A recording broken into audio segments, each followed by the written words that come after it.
روس کی جانب سے پاکستان کے ساتھ تعلقات میں اضافہ اور بھارت کے ساتھ محتاط رویہ اختیار کرنا ہے۔ اب یہ کہنا ہے روس کی جانب سے کہ جیسے کہ انڈیا نے روس کے S-400 کا حال کیا اور اس کے بعد اسرائیل کی ڈرونز کے ساتھ بھی ان لوگوں نے ویسا ہی کیا، اور اس کے بعد فرینچ رافیل کے ساتھ ان لوگوں نے جو ہے وہ ان پروفیشنل بیہیو کرتے ہوئے پاکستان کے اگینسٹ یہ جو کنونشنل وار لڑی، اب اس طرح کے رزلٹ سامنے آ رہے ہیں۔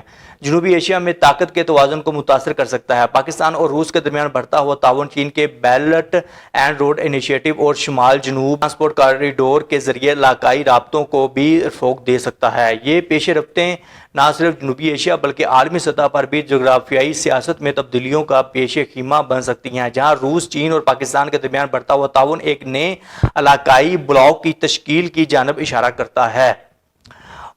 ان تمام پیش رفتوں سے یہ ظاہر ہوتا ہے کہ روس بھارت کے ساتھ اپنے تعلقات میں محتاط رویہ اختیار کر رہا ہے اور پاکستان کے ساتھ اپنے تعلقات کو مزید مستحکم کرنے کی کوشش کر رہا ہے۔